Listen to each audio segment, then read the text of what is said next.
Qui n'a jamais ressenti l'envie irrésistible de marcher dans les pas d'aventuriers célèbres comme Mike Horn, de jouer les Indiana Jones dans la forêt tropicale, ou encore, comme Lara Croft, de partir à la découverte de lieux exotiques chargés de mystères oubliés, là où l'empreinte de l'homme n'a jamais entièrement marqué le sol?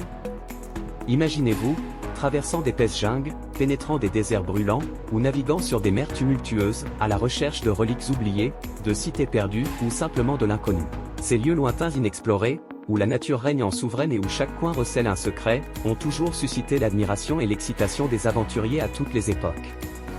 Pourtant, à l'orée du XXIe siècle, une triste réalité se dessine, ces refuges sauvages. Ces territoires vierges de toute empreinte humaine, se font de plus en plus rares. Les pas des explorateurs qui, ayant foulé presque chaque centimètre carré de notre belle planète, laissent derrière eux un héritage complet de découvertes et d'exploits. Mais rassurez-vous, pour les plus téméraires, il existe encore un endroit sur Terre que l'homme n'a jamais réussi à dompter, et ce malgré tous les moyens que nous avons aujourd'hui à notre disposition comme les satellites et les véhicules tout-terrain. Mais avant de parler de cette mystérieuse partie du monde, pensez à vous abonner et à liker pour ne rien rater des prochaines vidéos. Pour des explorateurs novices, traverser les Amériques via la route panaméricaine allant de l'Alaska jusqu'à la Patagonie a l'air simple sur le papier. Mais la réalité va vite les rappeler à l'ordre lorsque se dressera sur leur route le détroit du Darien. Aussi appelé bouchon du Darien, cette zone de forêt tropicale très dense, parcourue de zones marécageuses et de rivières, fait 150 km de long et 50 km de large pour une superficie de 25 000 km² en tout. Cette forêt est une frontière naturelle entre la Colombie et le Panama et est l'une des jungles les plus isolées, les plus grandes et les plus anciennes d'Amérique latine. À première vue, dans ce territoire verdoyant, la nature déploie toute sa beauté. Mais ne vous fiez pas aux apparences, car il s'agit de l'un des endroits les plus hostiles sur Terre. La densité de la forêt et le relief difficile compliquent chaque avancée, rendant chaque pas laborieux. Dans cette forêt, vous ne trouverez aucune route goudronnée, car le terrain escarpé et chaotique de cette région rend insurmontables les défis monumentaux à la construction et à la préservation d'une infrastructure routière. La région est sujette à de fortes précipitations, à des inondations saisonnières et à des conditions météorologiques instables, ce qui rend la construction d'infrastructures routières peu pratique. De plus, il n'est pas rare que, lors d'averses abondantes et d'orages, des petits cours d'eau calmes en apparence se métamorphosent en véritables torrents déchaînés qui emportent tout sur leur passage. Ce phénomène de crue instantanée peut se produire même pendant la saison sèche. Le détroit du Darien abrite une biodiversité riche et unique, y compris de nombreuses espèces menacées. La construction d'une route pourrait entraîner une fragmentation de l'habitat naturel et avoir un impact négatif sur l'écosystème délicat de la région. Car à vos côtés, les insectes règnent en maîtres absolus, tandis que les serpents et les araignées veillent attentivement sur ce territoire perdu. D'ailleurs, en parlant de serpents, c'est justement dans le détroit du Darien que vit le fer de lance, un serpent redoutable qui trône en bonne place parmi les créatures les plus venimeuses. Sa morsure peut vous atteindre au-dessus des genoux, ensuite le temps vous est compté, car vous ne disposerez que de 10 minutes pour vous injecter l'antivenin. Passé ce délai, vos chances de survie deviennent quasiment nulles, c'est ce que relate le reporter Jason Motlagh dans son carnet de route relatant sa traversée de la jungle en 2016. Vous devez également redoubler de prudence face aux araignées bananes qui se cachent entre les feuilles de bananier et les bottes de moto. N'oublions pas les scorpions, les nuées de moustiques et autres tiques. Les arbres aussi sont une menace, à l'instar du redoutable palmier tchunga orné de ses piques noires porteuses de bactéries. Une fois bien au cœur de la réserve naturelle du Darien, on se met également à suffoquer à cause de la chaleur étouffante, car en réalité la progression se fait quasiment dans une étuve aux températures ressenties allant jusqu'à 40 degrés. C'est dans ces conditions extrêmes que la moindre égratignure peut rapidement se transformer en une infection mortelle.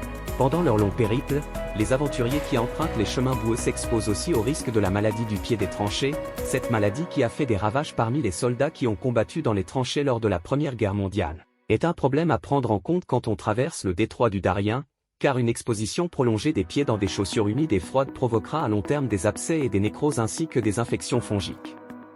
Si les pieds ne sont pas traités rapidement, il y a alors un risque de voir la gangrène se développer, et si tel est le cas, l'amputation sera la seule chance de rester en vie. Pour éviter de se retrouver dans cette situation peu enviable, il faut absolument garder ses pieds au sec et au chaud en n'oubliant pas de changer de chaussettes régulièrement.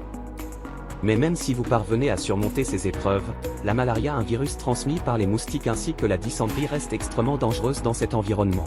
N'oublions pas que nous sommes sur le territoire des jaguars, et dans le Darien on en compte encore beaucoup de spécimens ainsi que des crocodiles et des singes. Ajoutons à tout cela l'absence totale d'hôpitaux et de couverture réseau, et nous obtenons la toile de fond parfaite pour vivre une vraie aventure digne d'un film.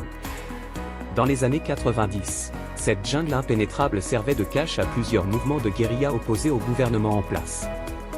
Ce n'est qu'au début des années 2000 que le démantèlement des groupes paramilitaires a été initié. Mais vous l'aurez compris, tout n'est pas si rose dans le Darien. Car après leur démantèlement, les paramilitaires ont vite basculé vers le trafic d'armes ainsi que celui des êtres humains. Le Darien est un endroit où il vaut mieux rester discret, donc une présence étrangère peut alerter les groupes criminels qui y sont implantés. Leurs réactions sont imprévisibles et les imprudents qui osent s'y aventurer risquent l'enlèvement, voire pire. En 2000, 2 citoyens britanniques, Tom Hartdick et Paul Winder, sont partis à la recherche de fleurs d'orchidées. Ils ont été pris en otage et gardés en captivité pendant 9 mois par les FARC, car dans cette jungle les groupes de malfaiteurs vivent désormais des rançons, mais également du trafic de migrants, alimentant ainsi un cycle de violence et de désespoir sans fin. Le détroit du Darien est un passage obligé pour les migrants qui souhaitent rejoindre les États-Unis. Selon Médecins sans frontières, plus de 121 000 personnes auraient traversé cette zone en 2021. Ces malheureux parcourent les méandres de la jungle souvent pendant plus de 10 jours, exposés aux maux et aux maladies. Médecins sans frontières éveille périodiquement les consciences sur l'instabilité terrifiante qui règne dans les confins reculés de la jungle du Darien. Dans cette région inhospitalière, il n'est pas question de prendre le chemin le plus facile car il n'y en a pas. Franchir les rivières, patauger dans les marécages et marcher sur des chemins qui sont en réalité des pistes boueuses deviennent des défis inévitables. Certains voyageurs téméraires ont bravé ces épreuves, mais leur retour n'a pas été des plus encourageants. Dans les annales de l'aventure, une première remarquable émerge lors de l'épopée Transdarien, entre les années 1959 et 1960. Le capitaine Amado Arrows et son épouse Rena Torres de Arrows, accompagnés de Richard Bevere du célèbre SAS britannique, et de l'ingénieur Terence John Whitfield, commencent leur expédition à Chepo, au Panama, le 2 février 1960, et parvinrent à Quibdó, en Colombie, le 17 juin 1960.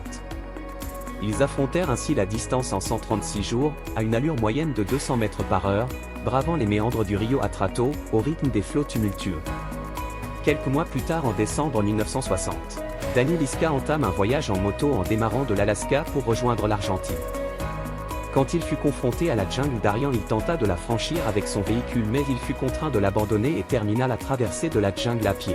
L'entreprise General Motors tenta une traversée du Darien en 1962, mais encore une fois cet essai resta infructueux malgré les moyens mis à disposition incluant une équipe de Chevrolet Corvair, un bulldozer et un camion d'essence.